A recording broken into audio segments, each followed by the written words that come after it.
우리 하나님 말씀은 에스겔 37장 13절 14절 두 절 말씀인데요, 우리 한 목소리로 같이 읽도록 하겠습니다. 에스겔 37장 13절 14절, 여러분 고개를 들면 말씀이 있어요. 우리 한 목소리로 같이 읽습니다. 시작. 내 백성들아, 내가 너희 무덤을 열고 너희로 거기에서 나오게 한즉 너희는 내가 여호와인 줄을 알리라. 내가 또 내 영을 너희 속에 두어 너희가 살아나게 하고 내가 또 너희를 너희 고국 땅에 두리니 나 여호와가 이 일을 말하고 이룬 줄을 너희가 알리라. 여호와의 말씀이니라. 아멘. 아멘. 눈이 참 많이 오고 날씨도 춥고 오늘 낮에는 따뜻했지만요, 그럼에도 불구하고 우리 예배의 자리를 우리 지켜서 나온 디아스포라 청년들 이렇게 만나서 너무 반갑습니다. 우리 디아스포라 청년부에 또 귀한 전도사님이 세워지고 임원도 바뀌고 그러면서 우리 디아스포라의 또 활기찬 또 멋있는 이런 모습들을 이제 매달 저 한 달에 한 번 오니까 이렇게 확인하게 되어서 되게 반갑습니다. 너무 반갑습니다. 우리 옆 사람 바라보면서 저 인사를 한번 했으면 좋겠는데, 옆 사람 바라보면서 참 반갑습니다, 잘 왔습니다 인사할까요? 시작. 참 반갑습니다, 잘 왔습니다, 반갑습니다, 잘 왔습니다.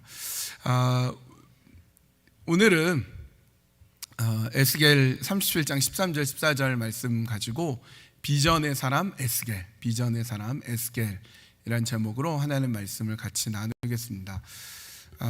저는 제주도에서 초등학교, 중학교, 고등학교를 나왔어요. 지금은 어떤지 모르겠지만 제가 고등학교를 들어갈 때만 해도 고등학교가 이제 둘로 나눠져 있어서 두 종류가 있었는데, 하나는 실업계, 하나는 인문계, 이렇게 나눠져 있었어요. 그런데 실업계는 그 고등학교를 졸업하면 바로 좌업을 갔습니다. 바로 이제 취업하게 되고요. 인문계는 대학을 들어갑니다. 대학을 들어가서 그 대학을 졸업하고 좌업을 갔죠. 취업을 하죠. 근데 누구나 다 대학을 가고 싶어 하니까 실업계보다는 인문계 고등학교를 가고 싶어지는 거죠.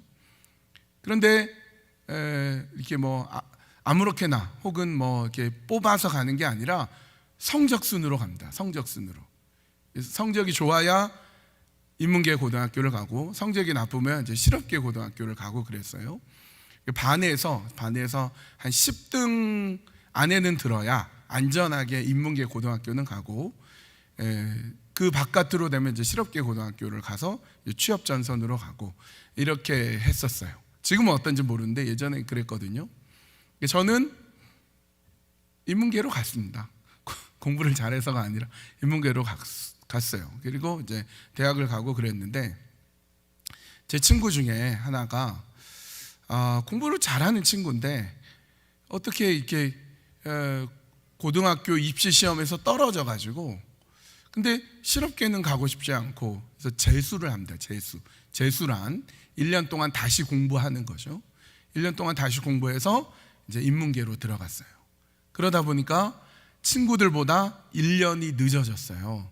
그래서 어떤 마음이 있냐면, 내가 비록 고등학교는 친구들하고 뒤처졌지만 대학은 보란듯이 좋은 대학을 가리라, 이런 마음을 먹고 어디를 목표로 잡았냐면, 한국에서, 대한민국에서 가장 명문대, 가장 최고의 대학이 서울대학교죠. 서울대학교를 목표로 공부를 했습니다. 그런데 떨어졌어요. 서울대를 못 갔습니다. 그래서 또 대학을 재수를 했어요. 1년 재수를 했어요. 그래서 목표하는 바에 또 떨어졌어요. 3수를 했습니다.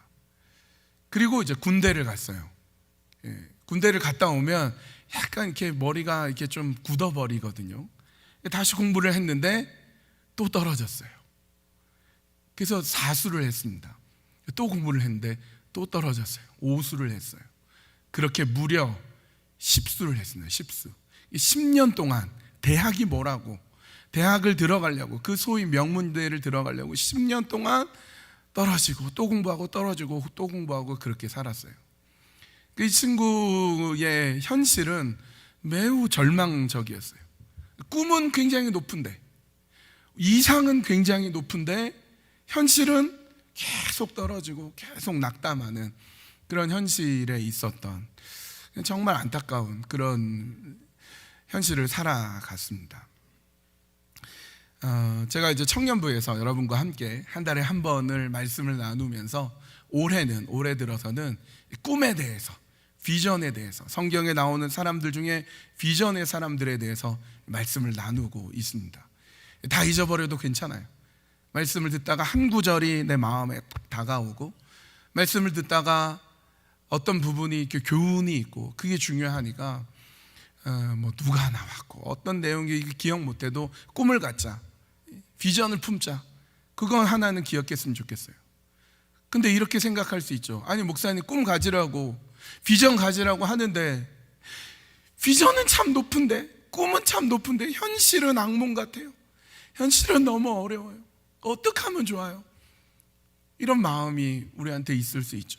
꿈을 꿔라, 꿈을 가져라, 비전을 가져라. 그런데 실제 우리 형편은 10번, 10년 동안 허송세월했던 이 친구처럼 너무 어려워질 수 있단 말이죠. 그동안에 이제 한 달에 한 번씩 여러분과 나눴던 비전의 사람들이 노아, 아브라함, 요셉, 모세, 사무엘, 다윗, 느헤미야, 이사야, 이런 사람들을 쭉 이야기를 나누었는데요. 근데 잘 보면 이런 꿈의 사람들, 비전의 사람들 이야기가 쭉 나왔는데, 처음에 아브라함을 통해서 하나님께서 약속하신 그 꿈이, 이스라엘을 향한 하나님의 비전이 다윗 때 이루어지는 것 같았어요. 다윗과 솔로몬 시대에 이르면서 이스라엘이라는 백성이 놀라운 백성이 되고 부흥하는 백성이 되고 하나님의 역사를 이루어 갔는데, 지난달에 봤던 이사야 때는 굉장히 위기였어요. 민족이 이제 나라가 망하기 일보 직전이고요. 오늘은 에스겔인데, 에스겔이란 선지자는 어떤 때였느냐? 나라가 망한 다음이에요.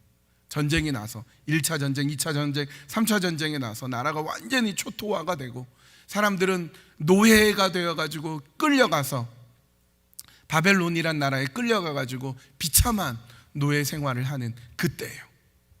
어쩌면 이상은 높고 꿈은 높은데 비전 저 멀리 있는데 현실은 악몽과 같은 것이 오늘 함께 나눌 에스겔과 같단 말이죠. 에스겔과 같아요.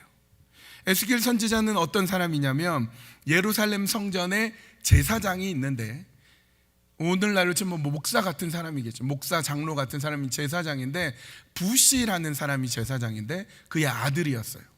근데 지금 나라가 망했잖아요. 예루살렘 성전이 완전 초토화가 돼버렸어요. 다 무너져 버렸어요. 그러니까 아버지를 이어서 자기가 제사장이 돼야 되는데 할 수가 없는 거예요. 에스겔은 그런 상황에 있습니다. 첫 번째 전쟁, 두 번째 전쟁, 세 번째 전쟁으로 BC 586년에 이제 망하게 되는데, 그보다 10년 전 두 번째 전쟁 때 BC 597년에 바벨론에 의해서 예루살렘이 전쟁으로 완전히 망하게 될 때 포로로 잡혀갔어요. 젊은이가, 여러분만한 나이에 에스겔이란 젊은이가 나라도 망하고 아버지를 이어서 내가 직업을 얻었는데 그것도 망하고 자신은 포로가 되어서 바벨론에 이렇게 끌려갔어요. 굉장히 절망적으로 살아갔는데, 하나님께서 바벨론의 그발강, 그발리버라는 곳으로 이렇게 이끌어 가십니다. 거기서 환상을 보여줍니다. 하나님이 말씀하세요. 그 말씀을 가지고 이스라엘 백성들, 그 절망에 빠진 포로가 되어서 나라를 잃어버린 백성들에게 전한 말씀이 에스겔 말씀이에요. 에스겔. 그 중에서 오늘 본문의 말씀을 같이 봤으면 좋겠어요. 하나님 어떤 환상을 보여주시고 어떤 꿈을 다시 갖게 하시고 어떤 소망을 주셨는지 오늘 확인했으면 좋겠습니다. 에스겔이 처해 있는 현실이 뭐냐? 사실은 우리가 37장을 읽는데 37장이 굉장히 유명한 말씀인데요, 다 읽어봤으면 좋겠지만 2절만 읽었어요. 근데 제가 읽으면서 여러분에게 이제 설명을 하겠습니다. 어떤 상황이냐, 에스겔이 처해져 있는 상황이 어떤 상황이냐. 37장 1절 잘 들어보세요. 여호와께서 권능으로 내게 임재하시고 그의 영으로 나를 데리고 가서 골짜기 가운데 두셨는데 거기 뼈가 가득하더라. 그발강가에서 환상 중에 하나님이 에스겔을 데리고 골짜기 벨리로 딱 데려갔는데, 그 벨리에서 뭘 보냐면 뼈가 가득한 거예요. 사람의 뼈가 가득한 걸 보게 됩니다. 사람의 뼈. 여러분, 사람의 뼈를 본 적이 있나요? 제가 군대 갔을 때 진지 구축 공사라고 해서 이렇게 차를 타고 산골로 갔어요. 거기 가서 군인들이 여기 행군하고 지나가야 되는 그 길 정비하는 그런 작업을 하는데, 산길에 이렇게 땅을 파가지고 잘 지나갈 수 있는 길을 만드는데요, 산을 이렇게 파는 거예요. 근데 산을 파다 보니까 뭐가 나왔어요. 소대장님, 뭐가 나왔습니다. 빨리 와보십시오. 그래서 소대원들이 쫙 모여서 이렇게 파서 보니까 뼈가 나왔어요. 뼈. 동물 뼈가 아니고 사람 뼈가 이렇게 나오고, 전투모, 군모라고 그러죠. 이렇게 철모가 나오고, 그 인식표라고 군번줄이 나오고, 수통, 물병이 나오고, 수첩이 나왔어요. 근데 뼈하고 같이 나온 거죠. 그래서 다 꺼내가지고 조심스럽게 파가지고 이렇게 보니까 6.25 전쟁 때 죽은 시체, 죽은 뼈가 있었던 거예요. 그래서 그걸 잘 파가지고 이제 양지 바른 곳에 잘 묻어주고 했던 기억이 납니다. 근데 그때 그 사람의 뼈가 땅을 팠는데 이렇게 나오는데요, 좀 무서웠어요.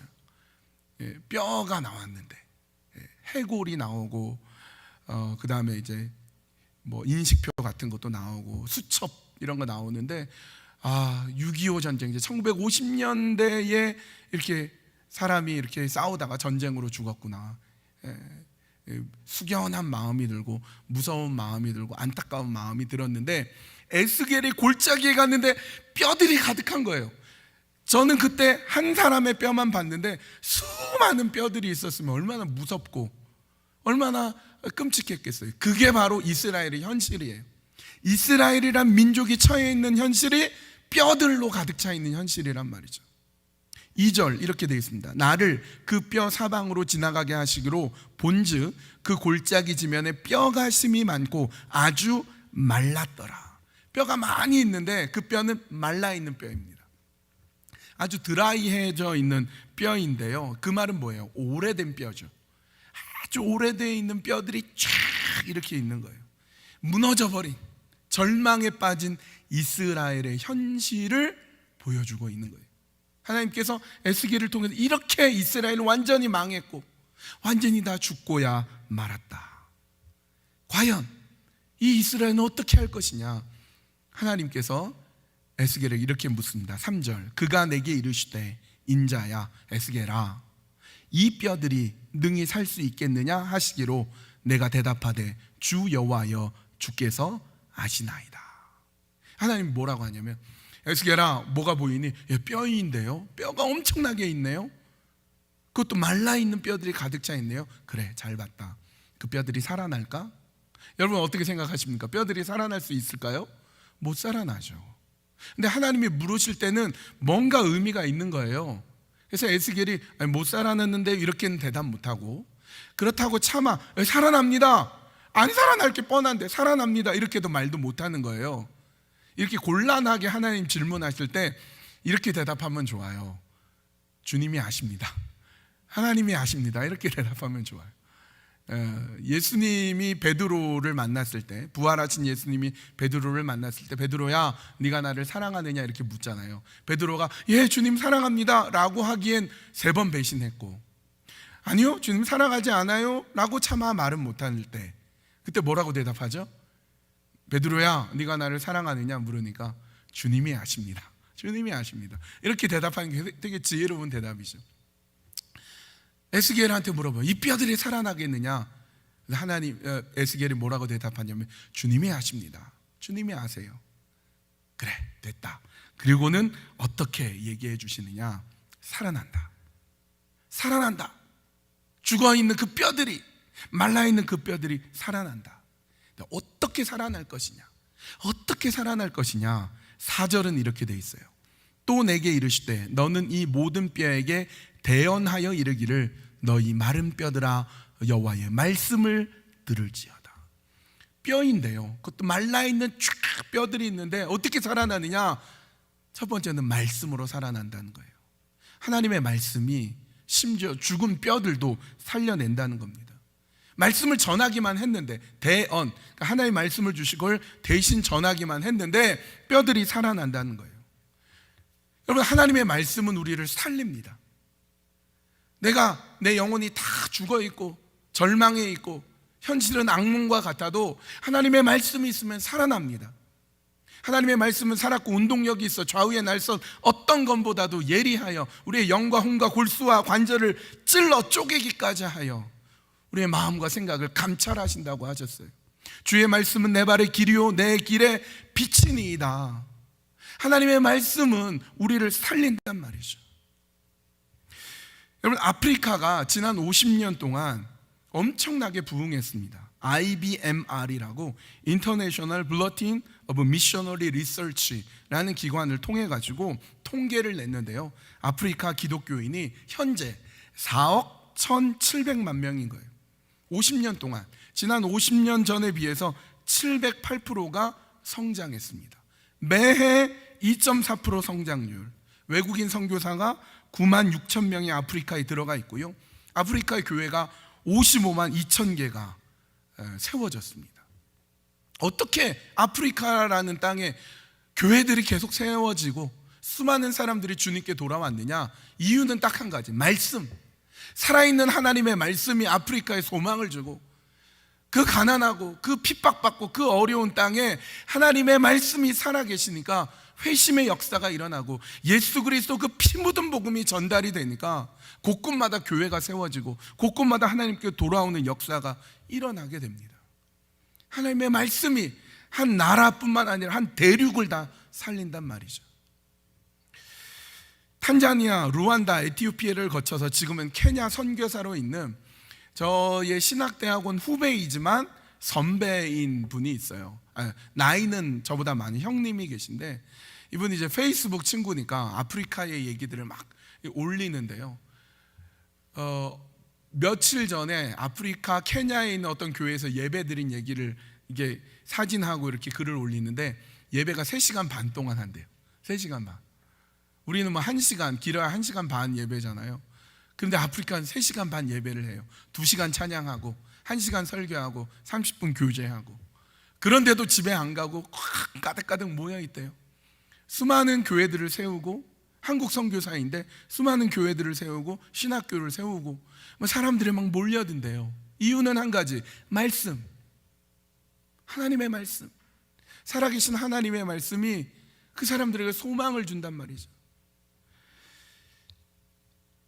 현재 전 세계에서 가장 성장하는 교회는 인도 남부에 있는 하이데라바드에 위치한 갈보리 템플 처치라는 데요. 갈보리 템플 처치.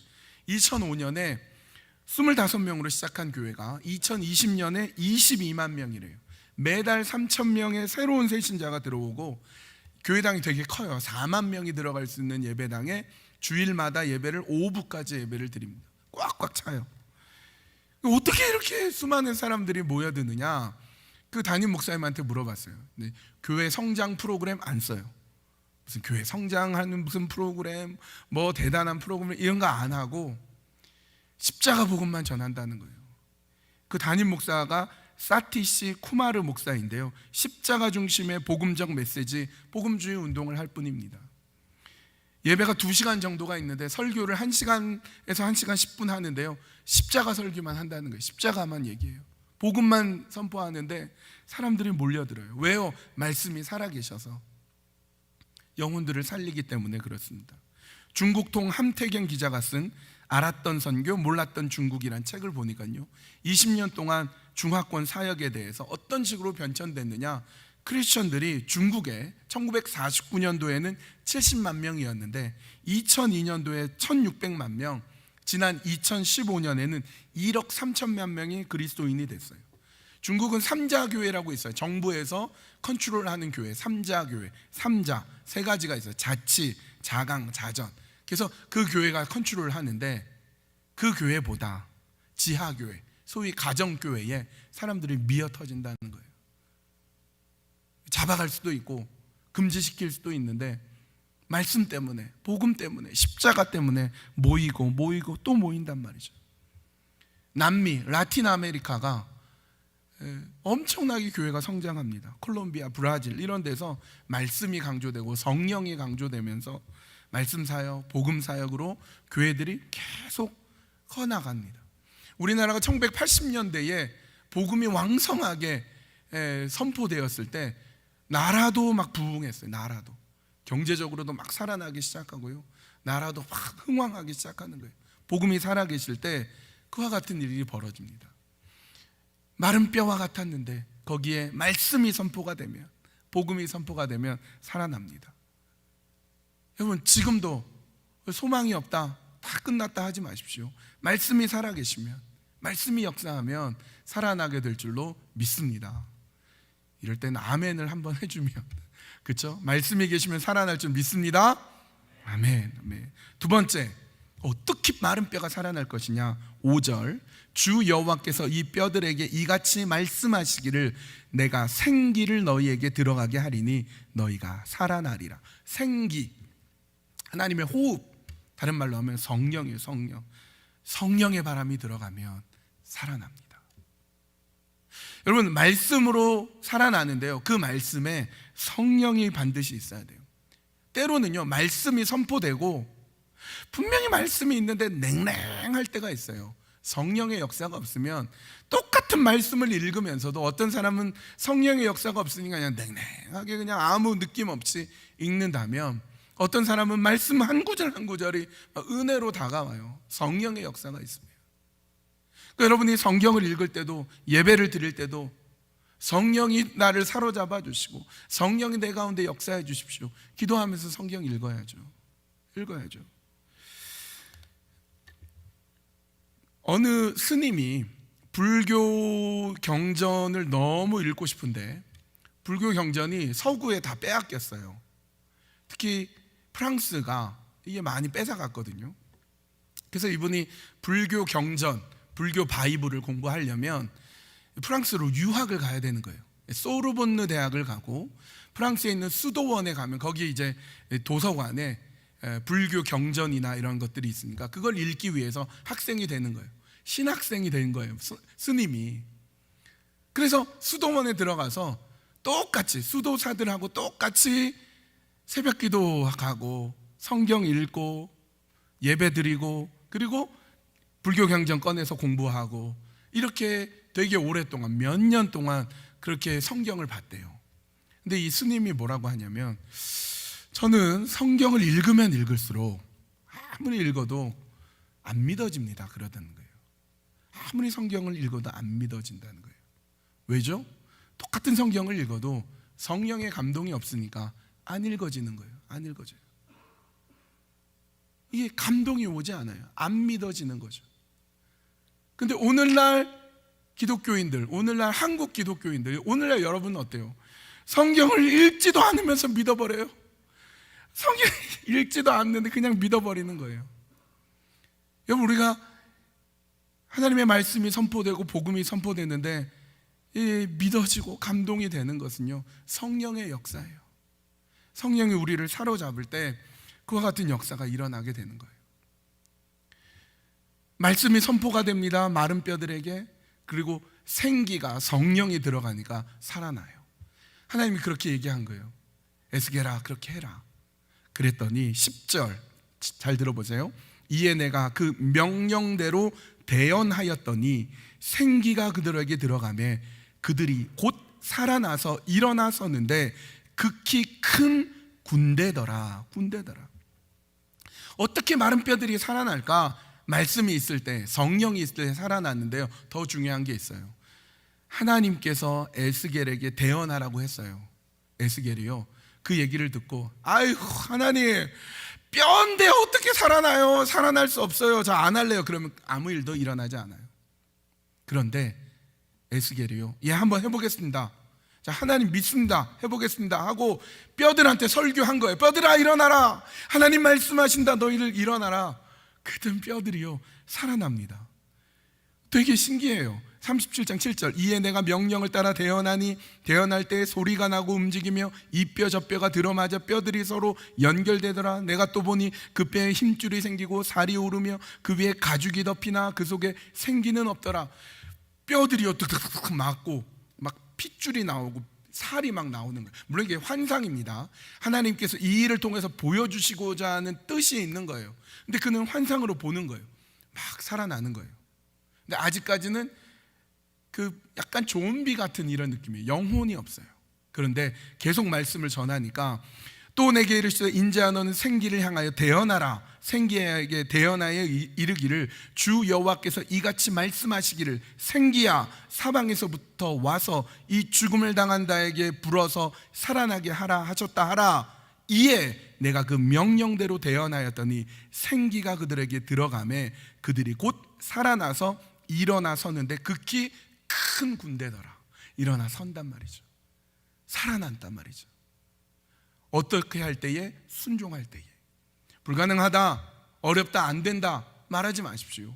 하나님 말씀대로 순종하니까 기적이 일어나는 거예요.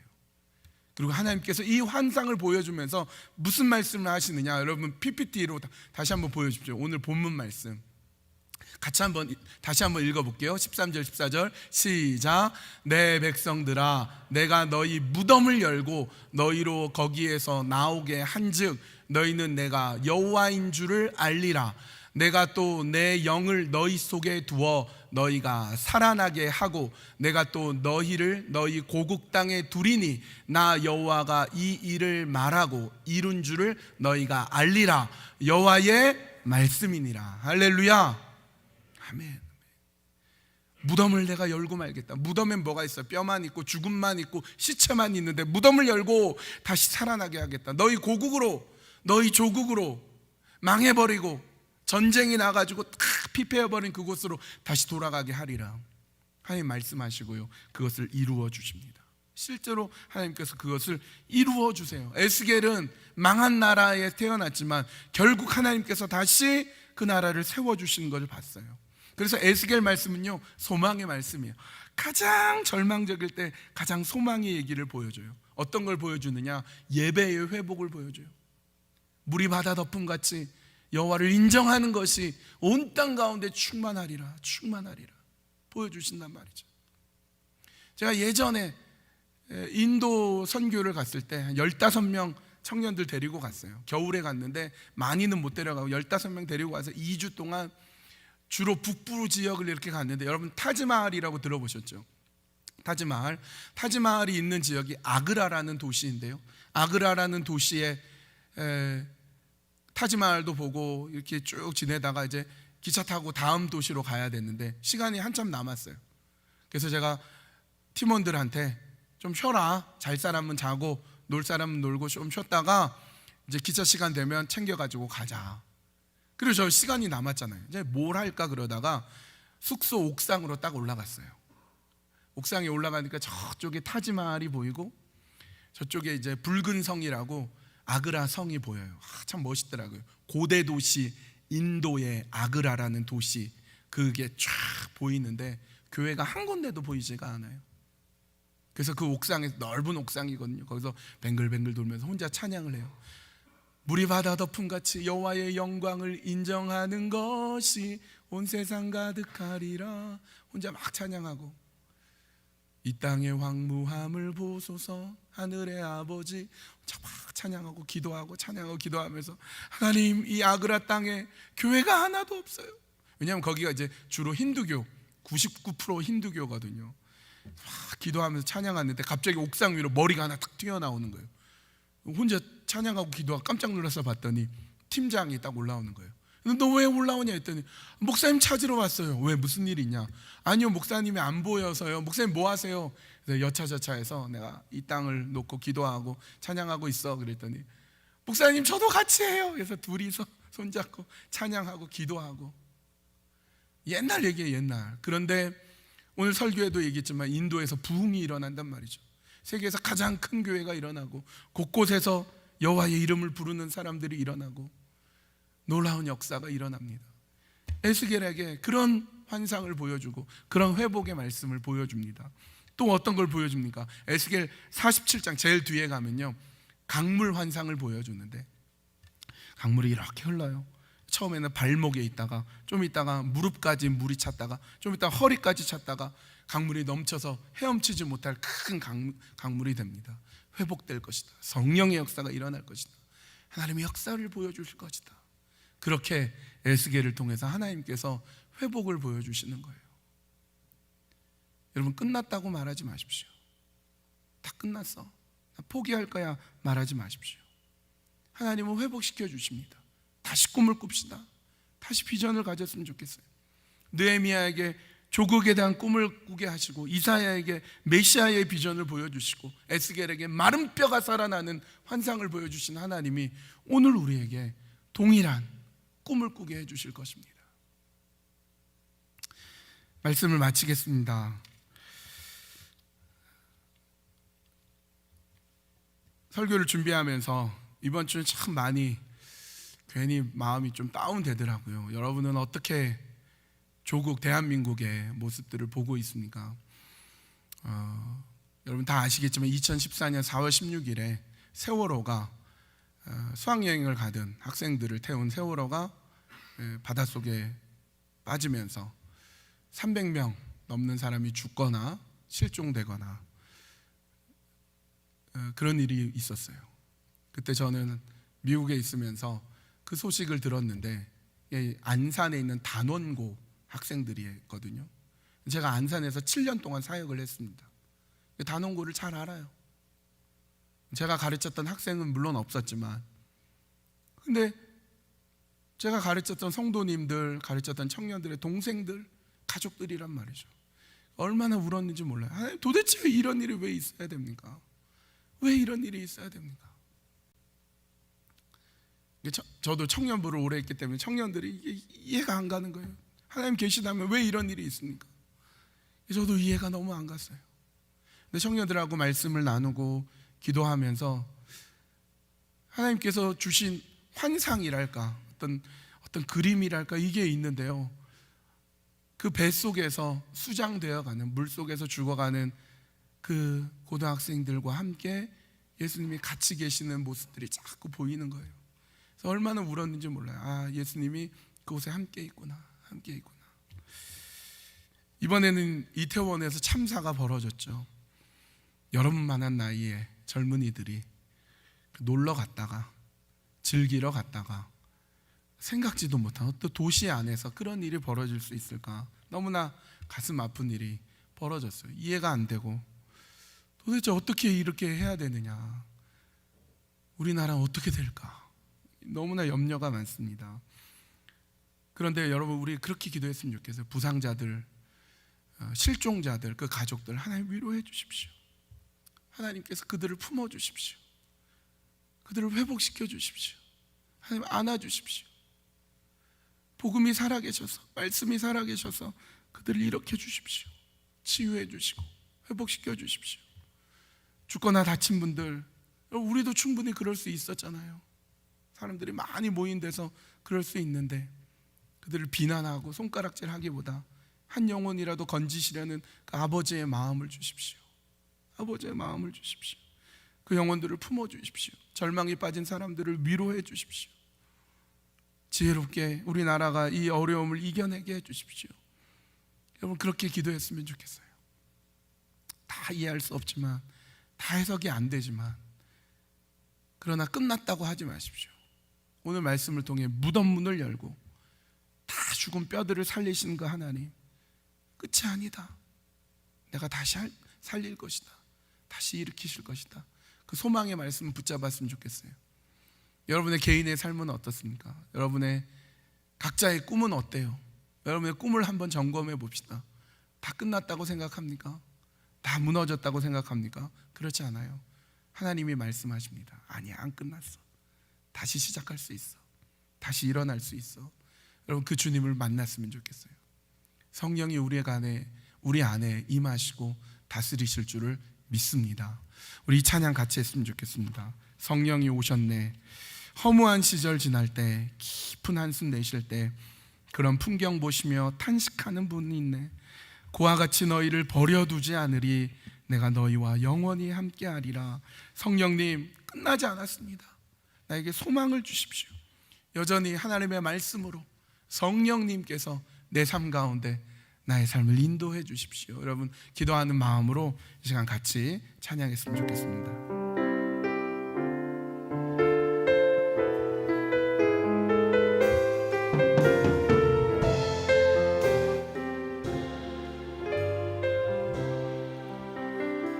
허무한 시절 지날 때, 무한 시절 지날 때 깊은 한숨 내쉴 때 그런 풍경 보시며 탄식하는 분인데 고와 같이 너희를 버려두지 않으리 내가 너희와 영원히 함께하리라. 성령이 오셨네. 성령이 오셨네. 성령이 오셨네. 내 주에 보내신 성령이 오셨네. 우리 인생 가운데 친히 찾아오셔서 그 나라 꿈꾸게 하시네. 억눌린 자 갇힌 자 억눌린 자 갇힌 자 자유함이 없는 자 자유함이 없는 자 피난처가 되시는 피난처가 되시는 성령님 계시네. 주의 영이 계신 곳에 참자유가 있다네. 진리의 영이신 진리의 영이신 성령이 오셨네. 성령이 오셨네. 성령이 오셨네. 성령이 오셨네. 내 주에 보내신 성령이 오셨네. 우리 인생 가운데 친히 찾아오셔서 그 나라 꿈꾸게 하시네. 성령이 오셨네. 성령이 오셨네. 성령이 오셨네. 내 주에 보내신 성령이 오셨네. 우리 인생 가운데 친히 찾아오셔서 그 나라 꿈 우리 두 손 들고 찬양합시다. 성령이 오셨네. 성령이 오셨네. 성령이 오셨네. 내 주에 보내신 성령이 오셨네. 우리 인생 가운데 친히 찾아오셔서 그 나라 꿈꾸게 하시네. 우리 눈을 감고 이 시간 같이 기도했으면 좋겠습니다. 여러분, 다 끝나지 않았습니다. 우리는 망하지 않았습니다. 포기할 일이 아닙니다. 여전히 우리에게 소망이 있음을 하나님 말씀해 주십시오. 성령의 위로로 인도해 주십시오. 마른 뼈가 살아나는 그 놀라운 환상처럼 이스라엘에 아직 소망이 있다고, 아직 우리에게, 아직 우리 젊은이들에게, 디아스포라 청년들에게 하나님의 소망이 있다고 성령님 보내주시고 말씀으로 성령으로 순종 가운데 하나님의 역사를 보게 하여 주시옵소서. 여러분이 절망하는 것이 무엇입니까? 여러분이 손 놓아버린 것이 무엇입니까? 여러분이 하나님께 원망하는 게 뭡니까? 여러분, 그것까지도 하나님 앞에 다 내어놓고 하나님, 나를 세워주십시오. 성령님, 다시금 하나님 나라 꿈꾸게 해주십시오. 내 인생 가운데 주님 함께 해주십시오. 우리 한 목소리로 기도하시면서 나가겠습니다. 기도합시다. 아버지 하나님, 하나님 나를 붙잡아 주십시오. 하나님, 내 삶 가운데 하나님 붙잡아 주십시오. 무덤 가운데서 내가 저 무덤문을 열고 너희와 무덤에서 나오게 하리라.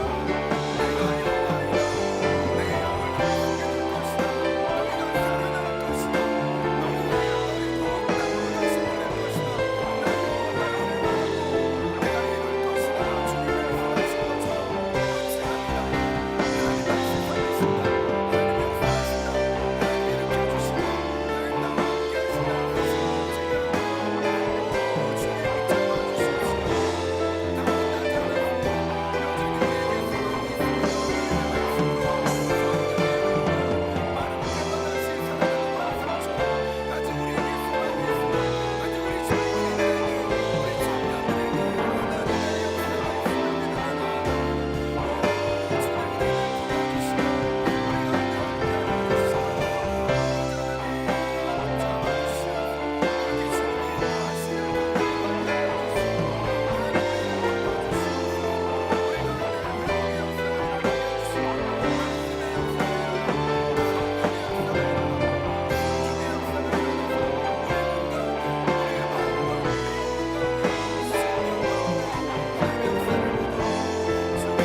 주에 보내신 성령이 오셨네.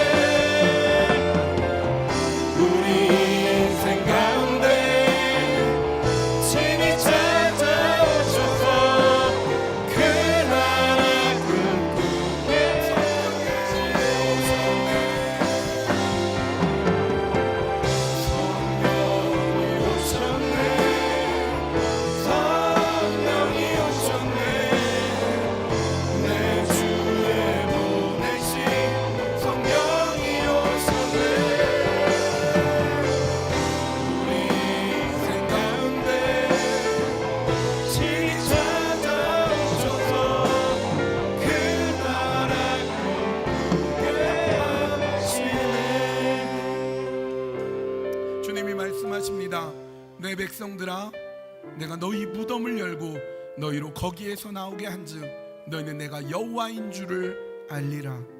마른 뼈와 같은 이스라엘 백성들의 상황 속에서 하나님은 에스겔을 통하여서 환상을 보여주십니다. 다 끝나지 않았다. 소망이 없는 게 아니다. 내가 살릴 것이다. 내가 다시 일으킬 것이다. 하나님, 그 말씀을 우리에게 해주십시오. 오늘 우리의 심령에, 우리의 마음 가운데, 우리의 학교에, 캠퍼스에, 또 우리 직장 속에서, 우리의 꿈 속에서 포기하고 싶고 넘어졌던 그 10년 가운데 주님 말씀해 주십시오. 아직 소망이 있다. 다시 살아날 수 있다. 사랑하는 디아스포라 청년들아, 내가 너와 함께한다. 내 말씀을 붙잡아라. 주님 말씀해 주시어서 주님께서 인도하시는 그 길로 온전히 서도록 주님 도와주시옵소서.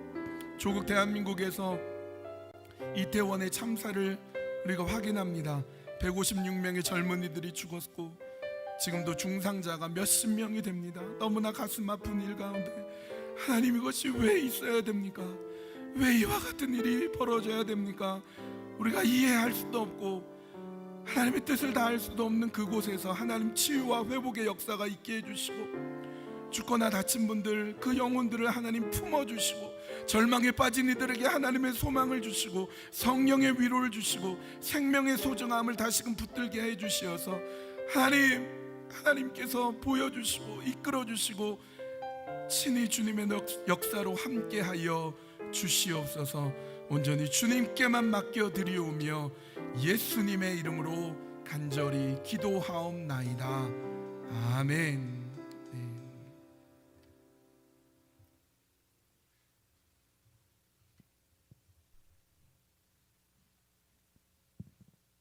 여러분 안녕하세요.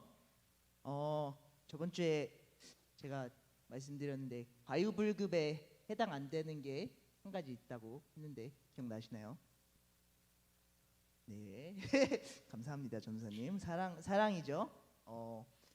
이번 한 주도 사랑이 넘치는 주일을 사랑하는 한 주 보내셨는지. 네. 저는 좀 그러지 못했던 것 같아요. 네.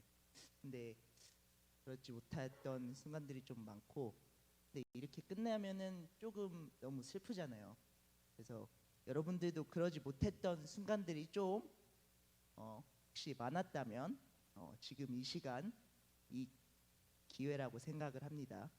오늘도 두 명 주님의 사랑을, 주님의 이름으로 사랑을 전하는 시간을 가져보려고 하는데, 저희를 위해서 너무나도 열심히 말씀 전해주시고 기도해주시고 넘치게 사랑해주시는 두 분이 계세요.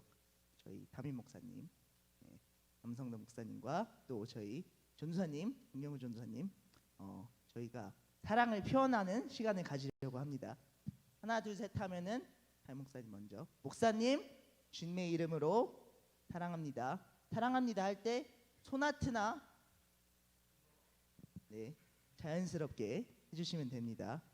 그러면 목사님께 먼저 하나 둘 셋, 목사님 주님의 이름으로 사랑합니다. 또 전사님을 향해서 하나 둘 셋, 전사님 주님의 이름으로 사랑합니다. 네, 감사합니다. 광고 드리겠습니다. 예배에 참석하신 여러분들 모두 주님의 이름으로 사랑하고 환영하고 축복합니다. 주일 9시 예배, 11시 예배, 수요 예배, 토요 기도에 많은 참여 부탁드리고요. 예배 전 아시다시피 중보기도 모임은 6시 30분부터 20분간 잠옷실에서 있습니다. 많은 참여를 바랍니다. 매주 금요 예배에서 드려지는 헌금은 월드비전과 컴패션에 보내어 아이들을 돕습니다. 인스타그램에 이 트랜스퍼 주소도 있으니 참고해 주세요. 양육부서의 교사가 많이 필요하다고 합니다. 교사로 섬김에 관심 있는 분들은 목자님이나 전도사님께 얘기해 주세요. 그리고 양육부 미래를 위한 회의가 11월 23일 날 있습니다. 많은 기도 부탁드립니다. 그리고 12월 3일 토요일 오전에 교회 체육관에서 3대3 농구 대회가 있습니다. 네, 3명에서 6명으로 한 팀을 이루어서 출전할 수 있는데 청년부에서도 선착순 4팀을 받는다고 하네요. 근데 빨리 찰 것 같아요. 그래서 빨리 적극 참여해서 참가 신청은 또 문의는 전사님께 직접 해주시면 감사하겠습니다. 새신자 팀에서 또 오늘 광고 있겠습니다.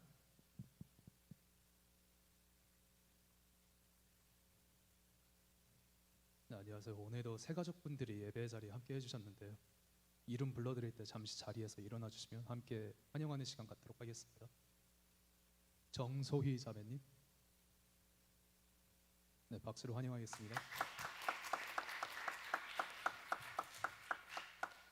새가족 교육을 마치지 못하셨거나 오늘 오신 새가족분들은 예배 후에 새가족 모임이 있으니 이쪽 피아노 자리에서 모여주시기 바랍니다. 감사합니다. 이 시간 다 함께 일어나셔서 귀하다는 찬양 부르시겠습니다.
기도하시겠습니다. 이제는 우리 구주 예수 그리스도의 은혜와 하나님 아버지의 극진하신 사랑하심과 성령님의 교통하심이 마른 뼈를 다시 살리시고 무덤 문을 열어 하나님의 소망을 주심을 믿고 오늘도 힘차게 나아가는 사랑하는 디아스포라 청년들 머리 위에 지금부터 영원토록 함께 하시기를 간절히 축원하옵나이다.